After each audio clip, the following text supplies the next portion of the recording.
Week one can be a liar. And over the course of the Matt LaFleur era, it certainly has. We remember 2021 when the Packers come out, they get blasted by the New Orleans Saints, and nothing that followed it looked anything like what we saw in week one.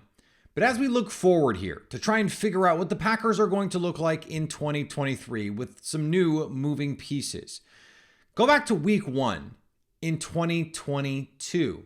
And it tells us so much about what went right, what went wrong, and what can be fixed, what needs to be fixed heading into 2023. We discuss on today's show. You are Locked On Packers, your daily Green Bay Packers podcast. Part of the Locked On Podcast Network, your team every day.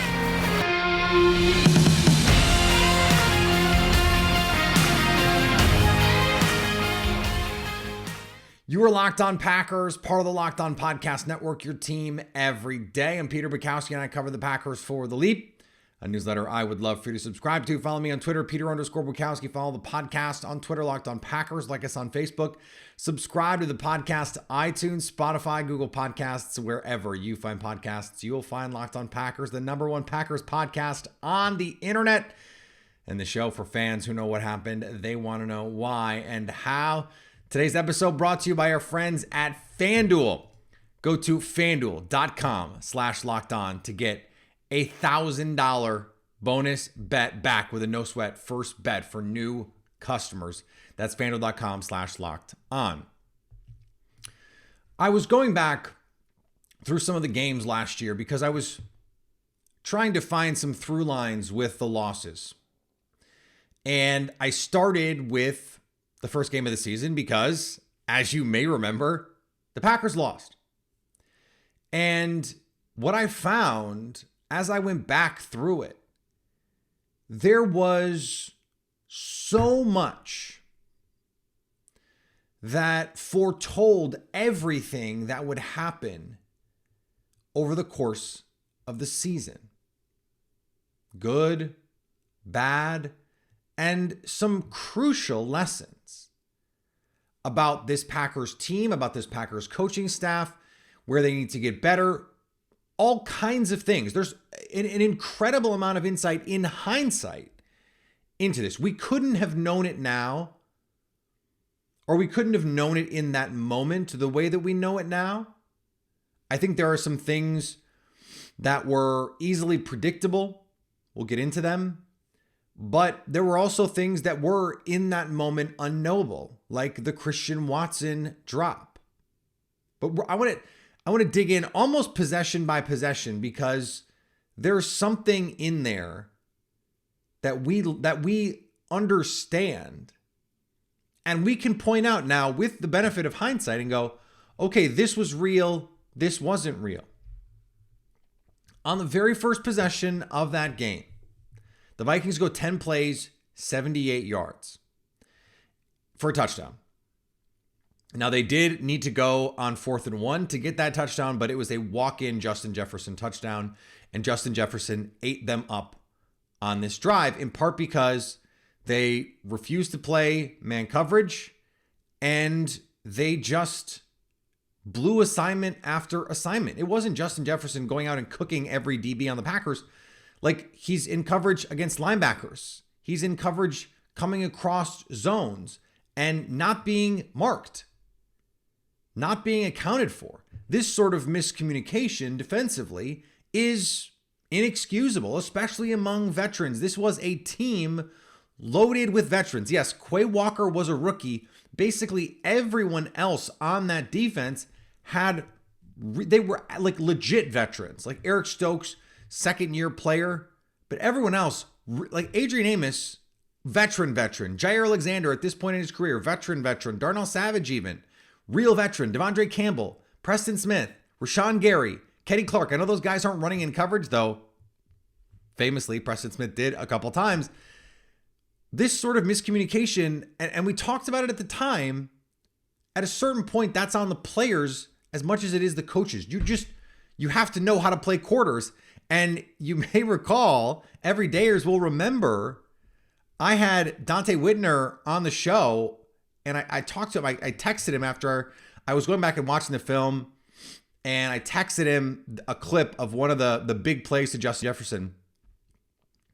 He was so mad at how the safety play played out in that play. He called me in a fit, like, this is ridiculous. Veteran safeties.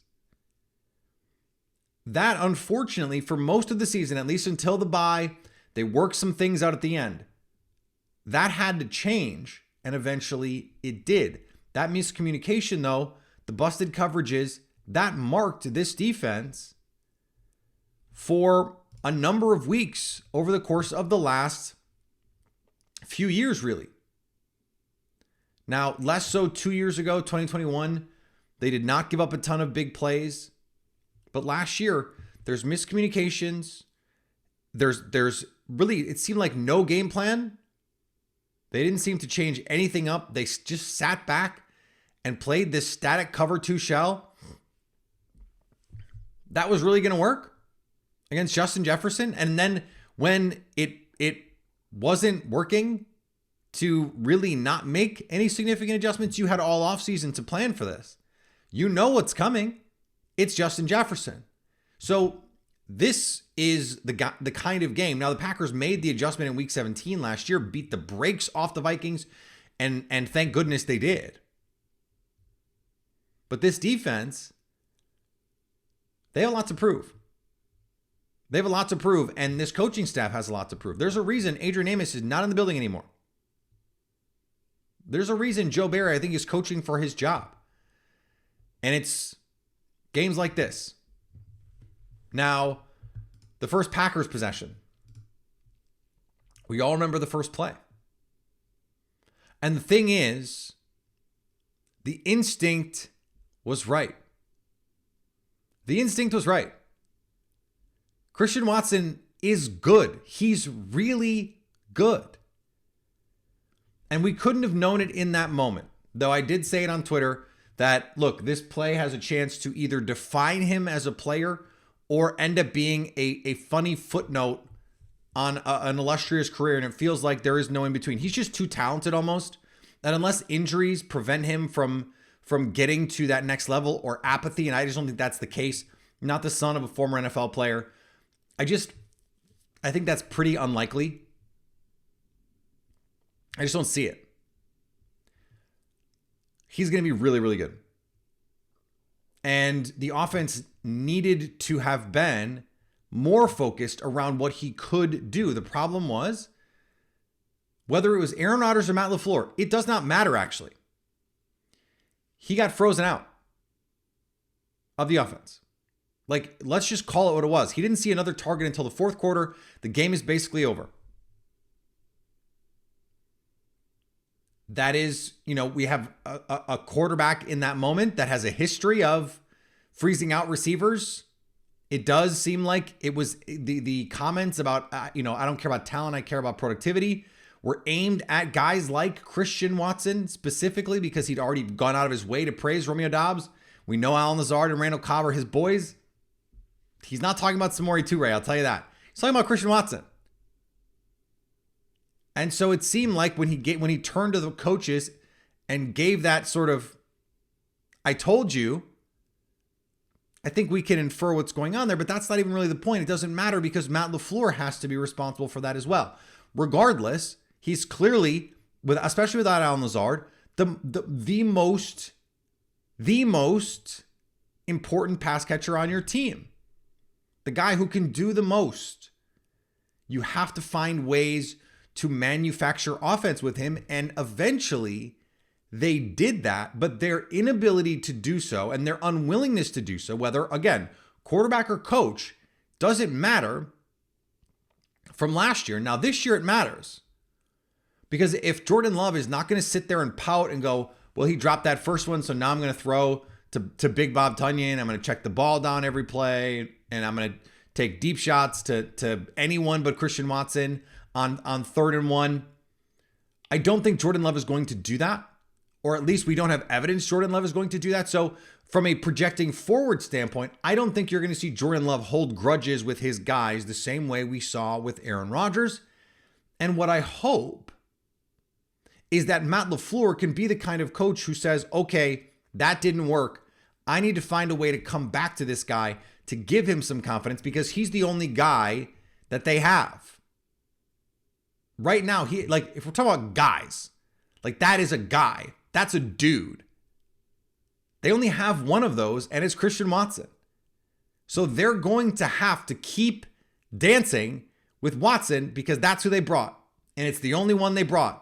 Until Romeo Doubs proves that he's a dude, until Jaden Reed or Luke Musgrave or Tucker Kraft prove that they're a dude, it's Christian Watson, and the Packers' inability or unwillingness to feature him was a problem for basically half the season. Now, I understand Christian Watson was hurt, but there were games early on where they had opportunities to get him more involved. They didn't. They relegated him to gadget duty and to clear out duty, and that wasn't good enough. That plagued the Packers last season, and so did the pettiness of the quarterback. Now, I understand you're going to defend Aaron Rodgers and say, look, you got to catch the ball, you got to, run right routes, all that stuff. Yes, I guess that's true. But at a certain point, your most talented player has to get the ball for the good of the offense and for the good of his development and for the good of the long-term health of your team. Now, luckily this year, the Packers, I don't want to say they're less concerned with winning games, but they understand that it's not Super Bowl or bust. And so you can live with some more growing pains. Last year they still thought that they were a Super Bowl team. And so they were like, okay, well, if he's going to take some more time to come along slowly, then that means more Allen Lazard plays. It means more Big Bob Tunyon plays. It means more Randall Cobb plays. But here's the other thing about that first drive. First touch, 2nd and 10, Aaron Jones, 10-yard run. A 10-yard run. In this game, Aaron Jones had 5 carries for 49 yards. He averaged almost 10 yards a carry. And I understand you can say play script and all that stuff. This was 7-0 after a quarter. And it was not a game that was really out of hand. It wasn't 17-0 until late in the second quarter. There's 3 minutes left in the second quarter when that finally happens. No, when they finally get the ball. They didn't make it 17 until 35 seconds left in the second quarter. The Packers could have stayed more on script. They didn't. They trusted Aaron Rodgers to be Aaron Rodgers, but didn't get their most talented receiver the ball. Those are 3 problems in the first 2 drives that were season-long problems that the Packers have to fix. The communication with the defense, Christian Watson, Aaron Jones. He needs the ball. All right, more to come on this because this game, I'm telling you, was just ripe with all sorts of lessons for the rest of the season. Baseball season is in full swing, and there's no better place to get in on the action than FanDuel, America's #1 sportsbook. Because right now, new customers can get a no-sweat first bet up to $1,000. That's up to $1,000 back in bonus bets if your first bet doesn't win. Just go to FanDuel.com/lockedon to join today. It's a great way with the Brewers really just playing with our hearts to make yourself a winner, even if the Brewers are not going to be winners. Because you can do the old emotional hedge and bet them to lose. And if they lose, you win money. And if they win, your team won. Congratulations. So don't miss your chance to snag a no-sweat first bet up to $1,000 when you join FanDuel today. Just go to FanDuel.com/lockedon to sign up. FanDuel, official sports betting partner of Major League Baseball. And thanks for making Locked On Packers your first listen every day. Every day there's more this week. We're going to be doing more of these look backs into last season and lessons we can learn from those games, stretches of games. There's a couple games stretch that I think there's some really good stuff to mine here that I really want to allow us to frame what that team was and where this team, the 2023 team, can go. So skip ahead a little bit It's 7-0. The Packers and the Vikings trade punts. The defense actually does its job. In fact, over a 2-series set of drives for the Vikings, after they score the touchdown, they go 3 plays -5, 5 plays 20, and it's punts. The Packers get the ball. It is some short passes to the running backs. It's short passes to Sammy Watkins. It's the run game. And they go all the way down the field. This was working. It was working. They get down there. It's 1st and goal at the 9. They get 6 yards on 3rd and goal at the 7. And they cannot get in because Aaron Rodgers does not run the play as called. Or at least makes a bad read on the play. This was a problem. Aaron Rodgers making decisions that were not in the best interest of the team because he was trying to play hero ball. This was a problem last year. We saw it. He gave up opportunities to play in rhythm with the offense, to play like the offense demands in favor of buddy ball. I was calling it hero ball for a little while, and I think there is maybe an overly negative connotation. JT O'Sullivan in his work called it buddy ball. Did a breakdown of the Lions game and talked about a number of times when it's like, okay, I kind of get it. Like, there's a way you can do some mental gymnastics to get to why the ball went to that place, but that's not really generally how the concept is read out. So you threw it to the guy you trusted. It's buddy ball. That's Aaron Rodgers making a decision because it's Aaron Rodgers thinking he knows better. Now, maybe Jordan Love does that. But I think we have to remember that this was part of the offense last year. You have to hope that this year, your quarterback and your coach are on the same page in a different kind of way. And only sort of tangentially related to this is the Packers were all-time bad in goal-to-go situations. All-time bad. And that is small sample size theater. Because this was a situation where it's A.J. Dillon. You go, oh, well, they forgot to hand the ball to Aaron Jones. A.J. Dillon had twice as many carries as Aaron Jones in this game, while Aaron Jones is averaging almost 10 yards a carry. The Packers have forgotten that Aaron Jones exists in the red zone and that he has been, over his career, one of the most prolific touchdown scorers in the league. Their low red zone offense in particular has been a disaster. It's bad execution. It's bad play calling. It's bad personnel usage. And last year, it wasn't great in 2021 either, by the way. I know Nathaniel Hackett got so much praise for the gold zone, and that was a really cool thing. And they were in their bag in 2020, no doubt about it. And they tried to follow it up by staying in their bag in 2021. And teams were either ready for it or they weren't executing properly. Guys were blowing blocks. We're going to talk about the blocking. And so they need to execute better in the low red zone. I think that starts with getting Aaron Jones the ball. I just trust Aaron Jones implicitly to make the right play on a consistent basis. Now, the blocking is part of the issue here. There are a number of times when the blocking broke down in this game and you're reminded, okay, Zadarius Smith walked out the door. It's not great.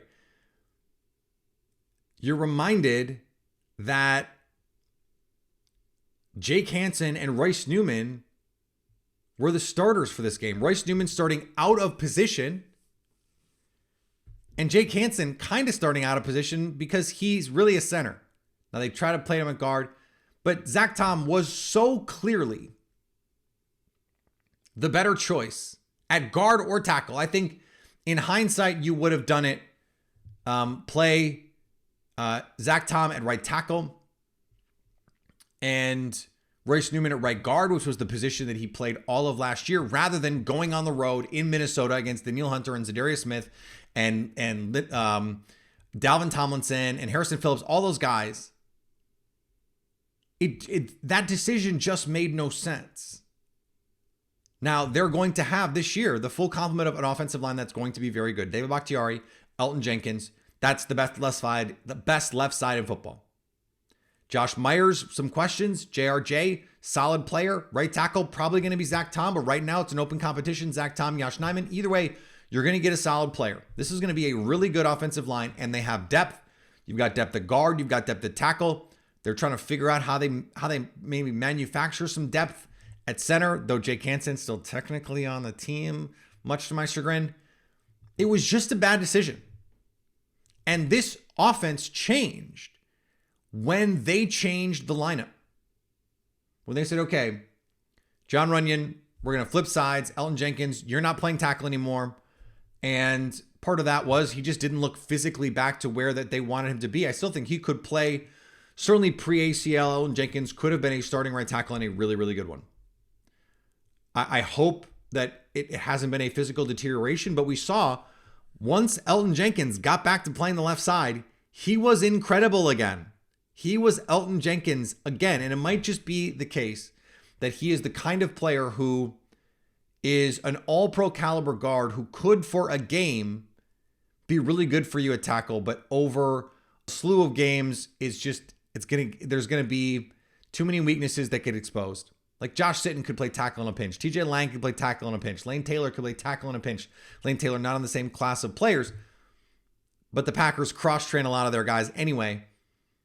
Elton Jenkins can play tackle in a pinch.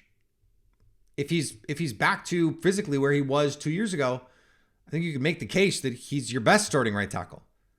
But I think tackle is Zach Tom's best position. Clearly, it's Yosh Nijman's best position, and they may need two tackles as soon as this time next year. So you have to figure that out. Two meaning you're going to need to have David Bakhtiari's replacement and then whoever is going to start at right tackle this season. So those questions are not the same coming into this season. The Packers know who they are. They know what they're good at. Now, the other thing is, in the second half of this game, you finally got the touchdown drive. Thank God. But the offense really, really bogged down. And there was a lot of, we'll call it buddy ball.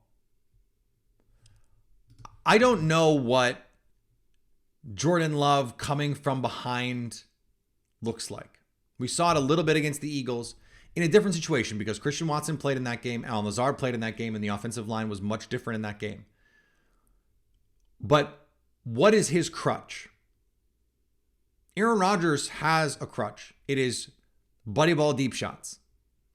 That's his crutch. He feels like he needs to stem the tide. He needs to turn things around. It's 3rd and 6. It's 3rd and 1. It's 3rd and 12. Doesn't matter. Deep shot to Allen Lazard, one-on-one. In this case, he threw an interception on just a totally ridiculous interception to Randall Cobb. That is just like the buddy ballest of buddy ball interceptions. Jordan Love is going to have some sort of tendency when he's behind. Now, we've seen in some of these games, like the Detroit Lions game a couple years ago, he did put the ball up for grabs against the Chiefs. He didn't really. I didn't think he pressed, especially against all the pressure that he faced, that same sort of, I'm just going to throw the ball up. Against Detroit, one of those interceptions came off of Amari Rodgers' hands. And he was under extreme pressure in that game too. Royce Newman, just not an NFL starting caliber offensive lineman, prominently involved in both the Chiefs game and the Lions game.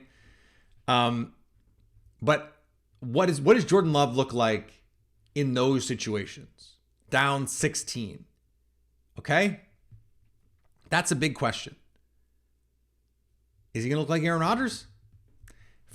Probably not the good, and you're hoping not the bad either, but then what is the bad? Because there's going to be something. Every quarterback presses a little, except Patrick Mahomes, whose record, where the Chiefs' record when they're down by 2 scores of Patrick Mahomes is like the 3rd best record in football for any quarterback.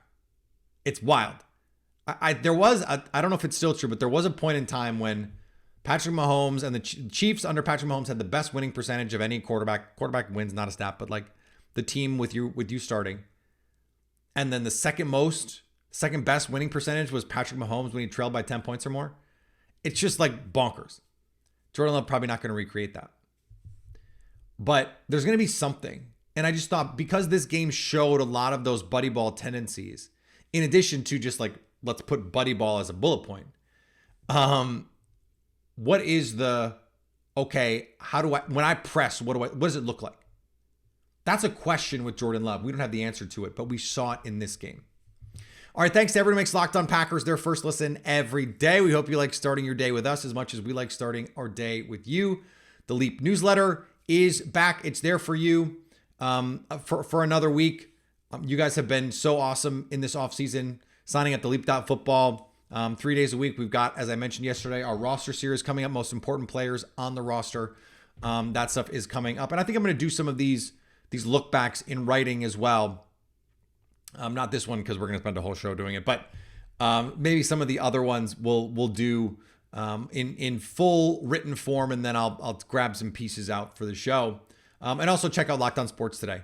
It's our all sports show, under 20 minutes with the biggest stories in sports. NBA draft coming up this week, so a lot of fun stuff on the show right now.